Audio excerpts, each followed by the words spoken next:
Alright, so we're going to draw a picture of helium-3. Now to do this, we need to first figure out how many protons, how many neutrons, and how many electrons there are. Okay, so that's what we need to figure out first. We need to figure out how many of these three things we have. Alright, so protons are pretty simple. We have to look on the periodic table. So let's go to the periodic table and we're going to look at how many protons helium-3 has. Okay. So if you guys remember, if it's helium, it's always going to have the same number of protons as all the heliums. If you guys look, helium has the number 2 on top of the box, right? Which means that helium-3, since it's helium, is going to have 2 protons. So we're going to write 2 protons.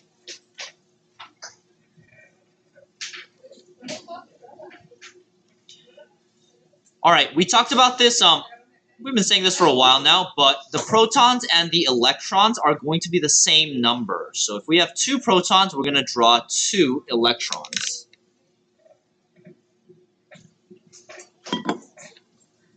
Okay, and then in terms of neutrons, if you guys remember this number back here, the isotope number we learned last time, this is protons plus neutrons. So if we have 2 protons, whatever the neutrons is going to add up to 3. So 3 minus 2 is pretty easy. It should be 1 neutron.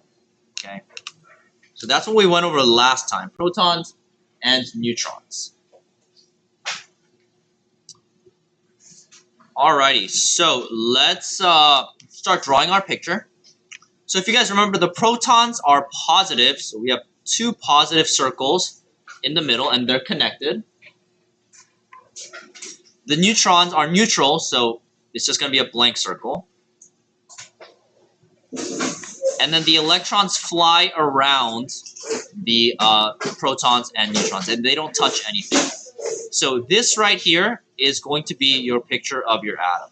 Okay, protons, neutrons in the middle, and then the electrons fly around. Okay, so that's a picture of helium-3. So just to let you guys know, these shells aren't real. It's not like planets going around the sun. Electrons, they don't just perfectly go around. They're going to hang out in these areas, and we call those shells, but they can move in between the shells, so they can go up and down the shells. Okay, the shells just kind of tell you the area they like to be around, okay? But it's an easy way for us to draw what the atom looks like, and that's what we're going to learn how to draw today. We're going to learn how to draw these shells. So you guys don't need to copy these rules down. This is here as a reference if you need it. But I think it's just easier to learn how to draw them by drawing them. So we're going to go to our periodic table, and I'm going to show you guys how to draw the shell models for different elements. Okay? So we're going to start with helium because we just did a problem on helium. So let's do number 2. And we're going to draw the shell model for helium. Okay? Alright, now the first rule for drawing these shell models, it's very simple. Okay? The number of shells that an element has, and I do want you guys to write these rules down as a reference. Okay, the number of shells that an element has, it's going to equal to the row that it's going to be in. Okay, and I'll talk about what that means in a second, but the number of shells is equal to whatever row it's in. So copy that down for now. Means. So if you guys look at the periodic table, you see how all the elements are nicely organized in these boxes, right? Rows go side to side. So whatever row the element is in, it's going to tell you how many shells it has. So for example, our helium, if you look, helium is in row number 1, right? That means that helium is going to have 1 shell. Okay, because it's in the first row. Okay, if we're looking at something like Na, right, this is in the 3rd row, Na is going to have 3 shells. Okay, Ca is going to have 4 shells, so on and so forth. Whatever row it's in, that tells you how many shells it has. So when we draw our picture, oh, I don't want that ad. So when we draw our picture, what we're going to do first is we're going to write the element's symbol. So we're going to write He, and we're going to draw a shell around it. So helium has 1 shell, so we're going to draw 1 circle around it. Okay, so we're going to draw 1 circle because helium has 1 shell.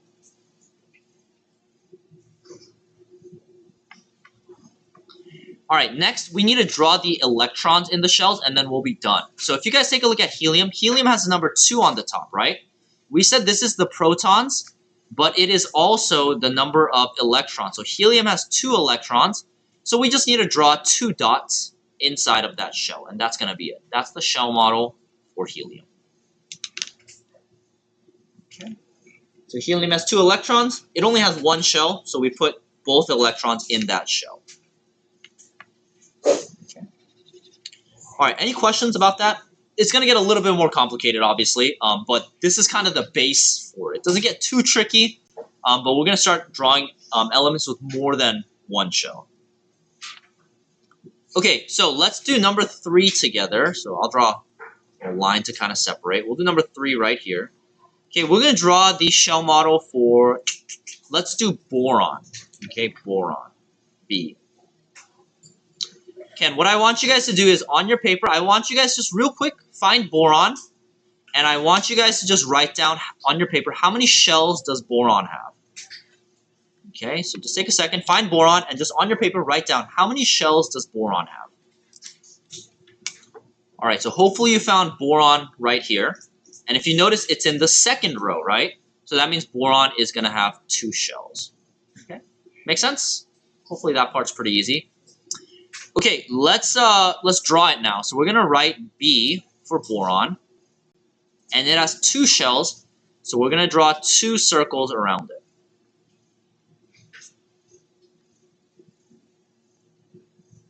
Okay, and then we need to draw the electrons now. All right, if you guys take a look at boron, the number on top of the box is 5, right? So it's going to have 5 electrons. And so we need to draw 5 electrons in our picture.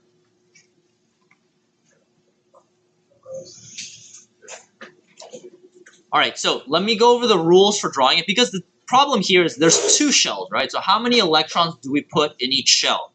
So the first rule for drawing when you have multiple shells is you always want to start from the inside out. Okay, you're going to start inside out. Okay, what that means is you draw the electrons in the first shell first, and then the second shell. If there's a third one, then the third, then the fourth. So go inside out. You always do the first one first.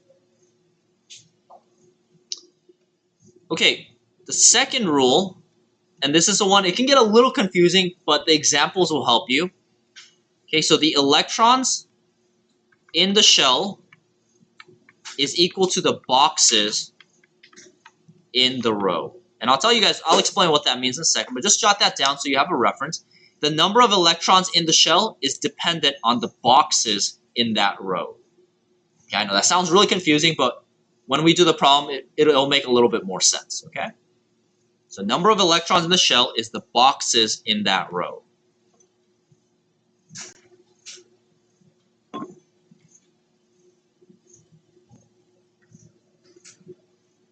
Okay, so let's talk about what that means. So I want you guys to look at the first row, okay? The first row on the periodic table. So I'm going to write row number 1. Okay. How many boxes do you see in that first row? Yeah, I heard it whispered 2, right? There's 1, 2.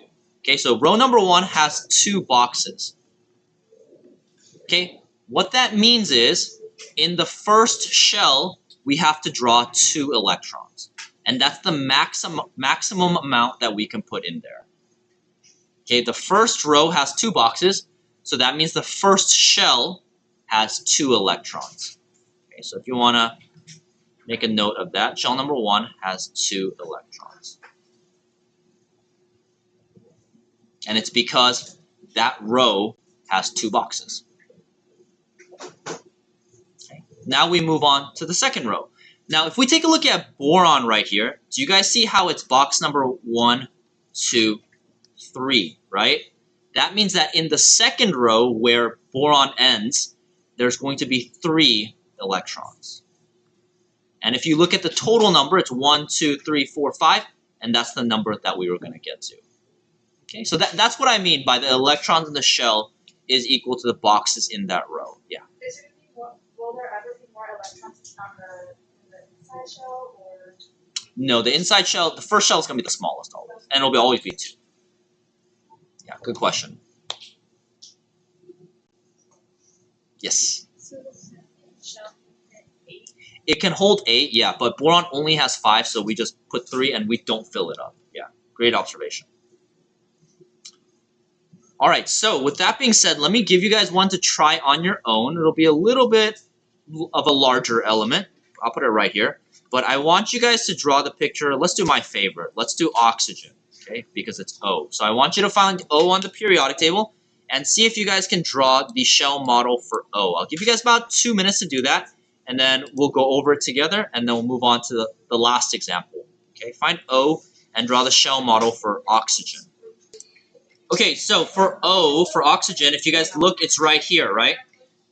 Okay, oxygen is in the second row, so it should have 2 shells. So for oxygen, you're going to write O, and then you're going to draw 2 circles around it. Okay, everybody good with that? That part's pretty easy, right? Okay, first shell, same thing. There are 2 boxes, right? 1, 2. So the first shell is going to have 2 electrons. Okay, if you look at O, box number 1, 2, 3, 4, 5, 6, and so it's going to have 6 electrons on the second shell. And if you count them all up, it's going to be 8, which is the number on top of the box for oxygen. So that's how you can verify that you got the correct answer. Okay. So if you want to make a little note of it, you guys can write that in the first shell. So shell 1 is going to have 2 electrons, and shell 2 is going to have 6 electrons, which means that you have a total of 8 electrons in total. Okay, and then that should always add up to the number right here. Okay, so that's one way you can check your work to make sure you got the correct answer. Okay. All right. Any questions about number 3? Hopefully not too bad as we do more examples. We're going to do another one just to kind of make sure we lock it in. But before we do, there is one thing I want to add on top of this. I want to tell you guys about before we move on. Also, I think I mislabeled this. This should be number 4. Sorry about that, guys. Okay, so before we move on, I want to let you guys know about some of the problems on your assignment. The questions are going to be asking you to draw these shell models, but they're also going to ask you how many protons, how many electrons in total we have, and also and how many shells. These are the things that we all, this is the stuff we know how to find already. For the protons, very easy. It's the number on top of the box, right? It's going to be 8. The number of electrons is also going to be 8. It's going to be the same as the protons. And the shells, we just learned how to find. It's going to be 2. It's the row that it's in. But there is something new that we haven't talked about yet, and I want you guys to write this down in your notes. There are these things called valence electrons. So write this down, valence electrons. Okay. And valence electrons are very simple. It's the electrons in the outside shell. So valence just means outside. Okay, so it's going to be asking you how many electrons are in the outside shell. And the reason why is because once we do our labs and chemicals react, the valence electrons are the ones that actually make them react. And so these are the ones that are interesting to talk about. But finding the number is very easy. You just look at the outside shell. The outside shell is the second shell, right? And then you'll see that there are 6 electrons. And so there are 6 valence electrons. So just jot that down somewhere. Oxygen is going to have 6 valence electrons.